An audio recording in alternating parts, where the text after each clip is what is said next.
Luckily, Okay. they got it stopped this close. Well, you can see.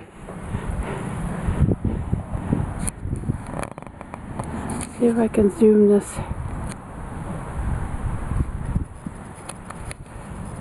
I don't know if it went under the bridge or to the bridge or what, but I'm sitting on that back deck and all I can see is it coming up to this tree here. If you walk out there, you can probably see how close that was. But you can see here, and I don't know what they were doing with this pile of stuff here. I think that's what the dozer... Oh, he scooped some up and put it over there. Well, that was brilliant, yeah. Well, but I'm not sure where the dozer got stuck, but they had to come a couple days later. They got somebody to come and try and start it.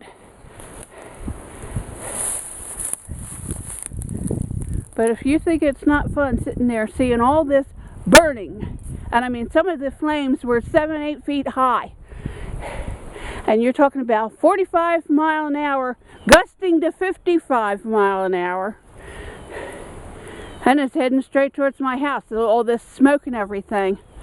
And of course it burns faster going uphill than it does downhill because you've got that heat rising, which dries out the stuff ahead of time, so that it can catch even faster. Then I see 3-4 engines parked down along the highway down here, and it looked like they were running across the highway to across the road there. And then I heard what sounded like chainsaws later in the afternoon. It sounded like they might have been making a fire break in there, like something had caught in there, but maybe they got that out. But I called them the next morning because there was still a spot down in there, down in that area, that was smoking like crazy. Every once in a while a big puff of smoke had come up, so I had to come back out and check, and sure enough they sent more engines. I was like, I just wanted somebody to check. They said, well, better to have them here than not. So, but I had EMT people here checking my blood pressure and pulse, and they did an EKG and everything on the front porch because I was so freaked out. The tears were just running down my face. I mean, I was scared to death. And that jerk the next morning comes sneaking up on a four-wheeler, and believe it or not, he puts that tray that I just gave you guys with a bunch of food in it, and he was going to sneak away, and I came down the steps from the kitchen deck and walked towards the front of the house, and he saw me, so he had to stop. He knew I saw him, and he says, well, I brought you something just, you know, to say I'm sorry I scared you. I said, scared me? What the do you think you did? You almost gave me a heart attack.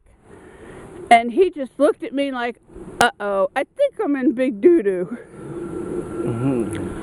So I got some pork chops and some frozen corn and frozen broccoli and a whole bunch of candy for diabetic, which is great.